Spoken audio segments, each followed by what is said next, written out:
great, a 2000s remake of Night of the Demons. What's next on the horror movie dartboard? A remake of Satan's School for Girls? Wait, that exists? Whatever. I'll say this about the 2009 Night of the Demons remake. It's not an in-name only remake. There's a Halloween party, there's a mansion, there's an Angela who gets possessed. But there's no Raj, which means this movie was doomed to fail. It does still have Kevin Tenney on board as producer, who directed the first film and wrote the third, with a cast that includes Shannon Elizabeth as Angela, plus Edward Furlong, Monica Keena, Freddy vs. Jason, and the great Tiffany Shepis. This one comes from director Adam Girish, who wrote the Toolbox Murders remake, and he and co-writer Jay Sanderson seem to have a thing for animal horror movies. They wrote Killer Rats, Crocodile, Crocodile 2, and Spiders. Knew Angela had better wrestle a rabid bear or something. Meant for a theatrical release, it ended up going direct to DVD, so great. I'll take this home along with the April Fool's Day and It's Alive remakes, and also grab a bottle of booze when I do it. Anyways, to Tubi TV, where you can clearly tell which one is from the 2000s, the one that looks like a flyer for a band at a Halloween bar. The movie, however, starts out like a silent film, maybe. Nope, that's definitely 2000s style horror editing. I'm already confused. What does Wonder Woman have to do with any of this? And they're sticking to the silent film theme. Where's the title card that says, "Ah"? We'll know when it jumps ahead to the present.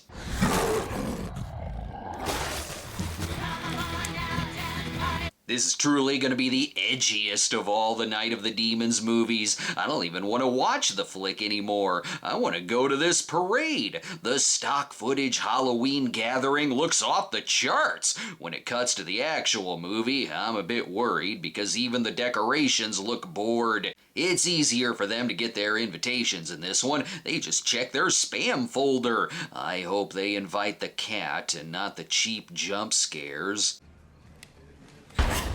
Oh. Lame! She's got her sexy cat outfit and she's ready to go. In fact, they'll all be dressed like cats. You can't be dressed like a cat. Why not? Because I told you that I was gonna be a cat. Every other woman there will be dressed as a sexy cat. You'll be fine. It'd be weird if you didn't show up dressed as a cat. At least you got better costumes than in Night of the Demons 3. Why do all these remakes feel like I'm watching a basic cable TV series? So you're telling me you don't wax? No, it's not natural for me. Excellent. She can also star in the 70s porn version. There's still some callbacks. There's Linnea Quigley in the ballerina outfit like in the first, but with weak-ass editing. Why the hell was that necessary? We know who the good guys are because they stopped the bully from stealing the kids' candy. He's going down. That's it, buddy. Going down. Damn, you ruined his Wilhelm Scream costume. I also like how extreme the paintball guy takes it. No costume, no kid. Got that? Perfect, and he's going as a vigilante from an 80s movie. But anyways, it's magically lighter outside. Get used to that. Now we can get more character exposition out of the way. How long have you known her? Since high school.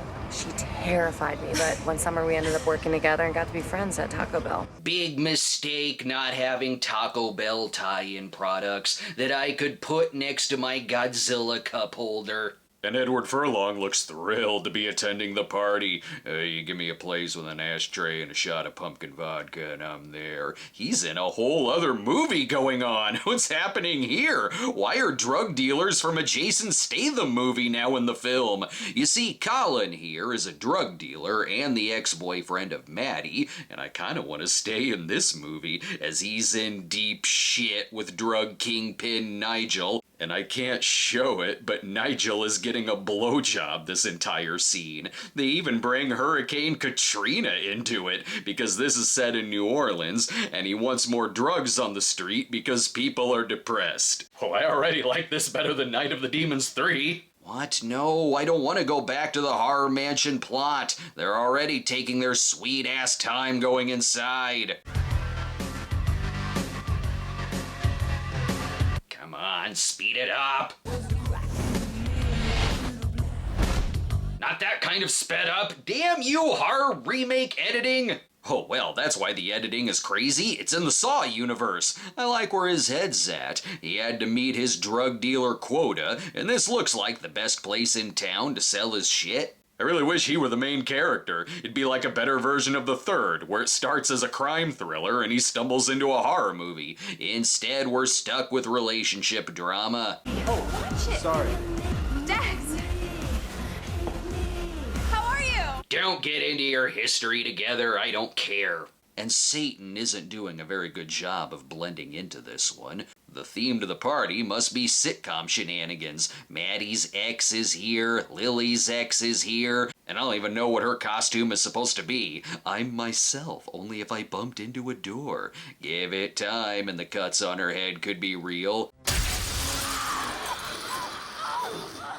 Wow, that was crazy. Oh, it was nothing. The mirror broke and now it's back to normal again. No biggie. The glass isn't even cracked. Come on, let's go get some drinks. Okay.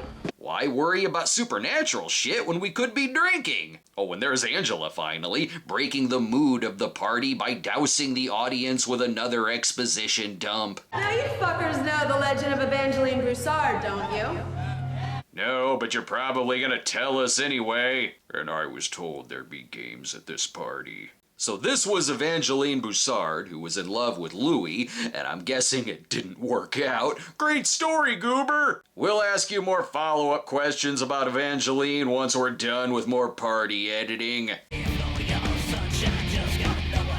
I shouldn't be surprised the slow motion makes the movie over 90 minutes. At least Colin is making some good money. Given how many drunk and horny people are here, I can't believe they found an empty bedroom. Or that Angela gives a shit that Colin is there. What? You let that asshole Colin in here? What, now you crazy? What's the big deal? Colin is the most sober person there. Here you go, buddy. Have some of this and you'll see everything in slow motion. I do like that when the cop shows up to shut down the party, he does so with a grand entrance. I actually thought he was going to turn out to be a stripper. It seems like Diana has a con game going on the side. She snatches up all the money and she is on her way to buy some reefer from Colin, who's like 5 feet away. Let's take a break. We're still sticking with these being the heroes, huh? Whatever, could be worse. When you see me, everyone knows what time of year it is. It's Halloween. The Halloween safety bag is free from your friends at Pizza Hut and WPTF-TV. We're back, and rightfully, she's being given a ticket for housing this evil without a permit. Are you sure that's a cop? Why'd they only send one of you? And you're just mad because you didn't get an invite. Take your stripper fog and get the hell out of here. Well, I guess we should all just leave. No, are you kidding? We have to stick around, otherwise a horror movie won't happen. Look, there's even a creepy basement in the place. I relate to Colin. He's like, I don't know what kind of fumes are in this place, but I'll take the risk. I'm having a damn cigarette. He's also got the best costume. He's adult Andy Barclay from the later Chucky movies. Sure, it should be scary. They found skeletons, but they're thrilled about it. Hey guys, there are bodies in the basement! That'd totally be my reaction, too. Just his luck. When the police find this, they'll surely blame the man in the Dr. Butcher MD costume. They even have a regular reaction to the gate now being locked. This haunted house is a mild annoyance to all of them. Sure, we could climb over the gate, but we've still got an open bar inside. I hope we never leave this place. So, do we play categories or something? No, even more Evangeline backstory. No, it fits perfectly with the full story. You see, there was one survivor left that night. Evangeline's maid. There is no reason for this conversation to happen other than informing the audience. So Louis didn't love Evangeline, then she put a spell on him, which summoned evil spirits where the only survivor was the maid. You could have just shown me all of this in the opening scene. We all know it's gonna lead to Angela getting possessed again. It'll be very subtle with her transformation. Actually, the heat is out at the mansion. She's just got a severe case of the chills, and she's gonna wow everyone at next year's party with her sleight of hand skills. Better party game than what they do now. My turn? Yep. What are you, 13? You know what really sucks, man? There's fucking dead bodies downstairs, and you guys are playing fucking spin the bottle. Don't poke holes in our story, Edward. You know, guys, if we look in the closet, Evangeline probably has an old copy of Monopoly in there. Colin already found her drawer where she stashed her old cartons of Chesterfields.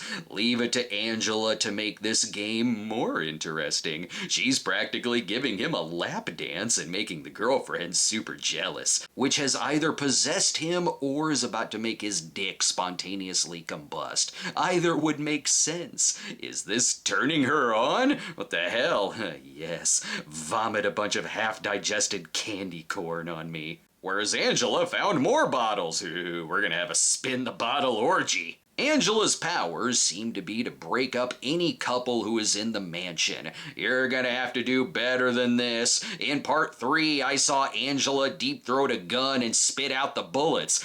Don't look at me. I can only bite the cap off a Zima. As for the others, yep, she's possessed now because they are doing their own porn version up there. Whereas downstairs, it's the 80s one again, because you might as well not do the movie if Angela doesn't dance. Now it's all Hallows Eve. Ooh, now if you'll excuse me, I need to pull up a chair and toss $100 worth of quarters at them. How does she not know Angela is evil yet?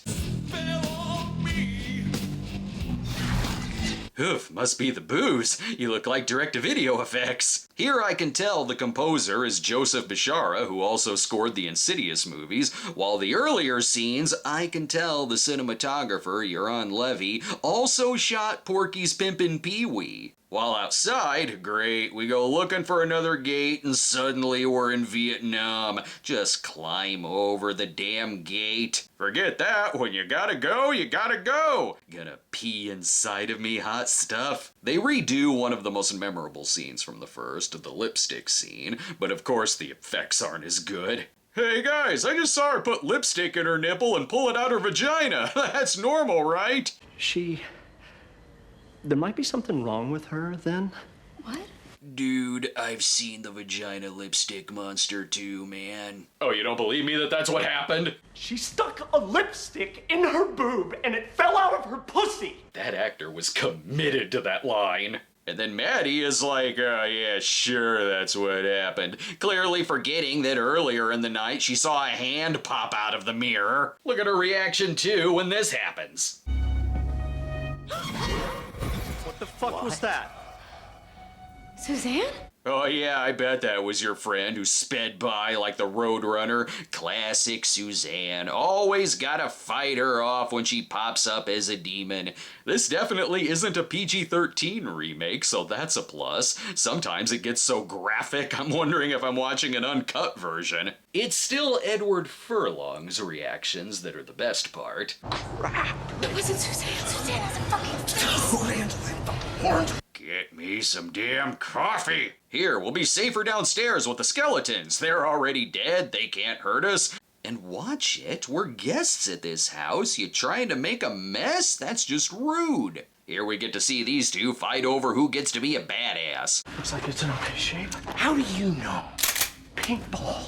He's got you there. I've seen his paintball skills in action. The demons are gonna take 20 to the back. If I know the rules of the other movies, the demons should be gone by now. The windows are indicating it's broad frickin' daylight outside. But I suppose it's in the Evil Dead universe now. There's no other place to go, so why not see what monsters are down there? Crossing my fingers this will give me the Night of the Demons and Barbarian crossover I've been asking for. But nope, still an Evil Dead movie. As well as, what? There's squirrel people? When the movie slows it the hell down with the hip editing, there are some decent shots in it. I feel like I'm gonna be watching the exact movie the next time I watch one of those Pooniverse films. Piglet, no! How could you? And where the hell's Angela at? Come on, guys, I like our odds better at fighting Angela than Ted Raimi down there. Plus, the demons are way sexier up here.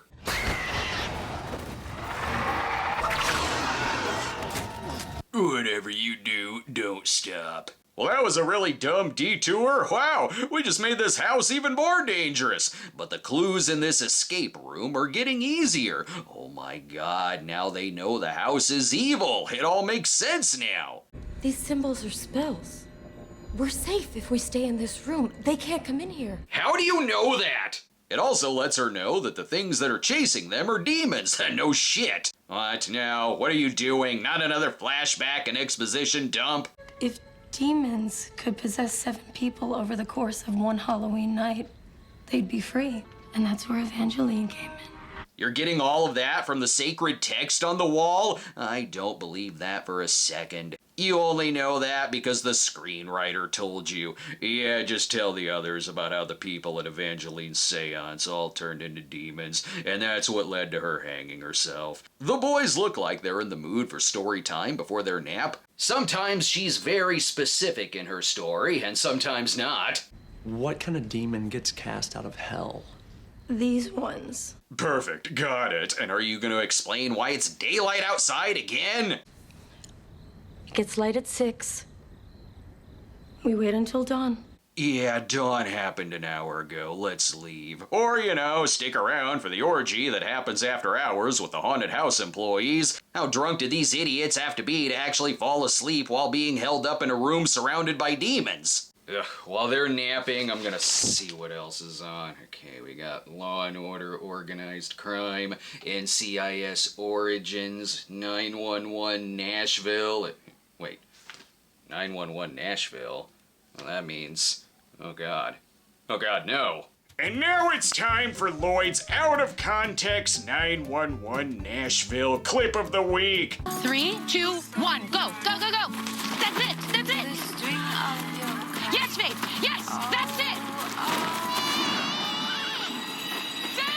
Faith! Good news, everyone. The new show is terrible. We're back, and alright, Angela. Between the movie being The Evil Dead and Poltergeist, I almost forgot you were in this. She had to come back to get even more of these effects in here. Yes, I get it. You're upset you didn't dress as Queen Amidala for Halloween. It does still keep the sense of humor from the others, though. Suffering. Shut up, bitch. Finally, someone who rightfully just closes the door in the demon's face. Come back and wake us up when it's noon. Oh hey, it is morning, in some shots at least. Why does it still look dark out in this shot? And so much for the sacred text keeping the demons out. It's like you were just making up that exposition as you went along. No guys, it's okay. The lighting guy made it way brighter in here. Within seconds, it's now morning. This has Colin excited. I don't see anything. Now, who wants to give me $10,000 that I can give to Nigel? Can we just get to the part where it's the demons screwing with them? What the hell?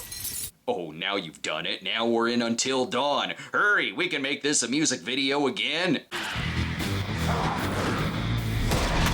Great, I look forward to this being on in the background at next year's Halloween party. This movie is not as bad as I thought it would be. I was expecting bottom of the barrel given its direct-to-video status, but it's nowhere near the bottom of these 2000s remakes like that prom night one, and that went theatrical. It also helps that it's a huge step up from Night of the Demons 3. The effects are better here, the acting is better, and the characters are better. Some of the characters are actually pretty funny. And I liked watching Edward Furlong on screen. Sometimes it seems like he'd rather be anywhere else, but that kind of not giving a shit vibe works for the character, even with its 2000s horror editing. I've even seen that done worse, like that third I Know What You Did last summer, whereas here, they do set up some shots pretty well. There's good ideas once in a while. They play with the spook house aspect more than the last Night of the Demons did. It goes without saying the movie isn't necessary, but it's not like the original Night of the Demons is some kind of sacred horror film anyway.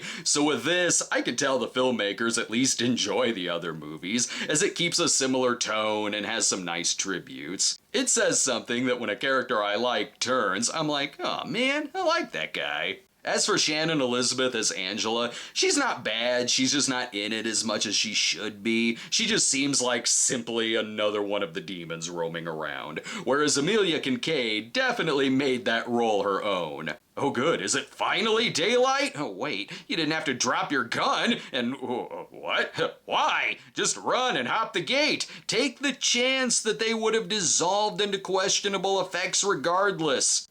Okay, these effects look like they're going back to that third film. By the way, she's fine. That was a big freaking gamble. There wasn't a sequel to this, but they did try. The producer and Tiffany Shepis wanted to do a follow-up called After Party, which would have starred her character, who is hosting another party in the mansion, which I would have liked because she was underused here, so it'd be cool to see one where she was the lead. They did a Kickstarter for it in 2013, but didn't reach their goal, which is a bummer, because this one, decent rental. And thus ends my reviews of the Night of the Demons movies. A lot of reviews where at the end of the day, you'll just stick to the first film anyway.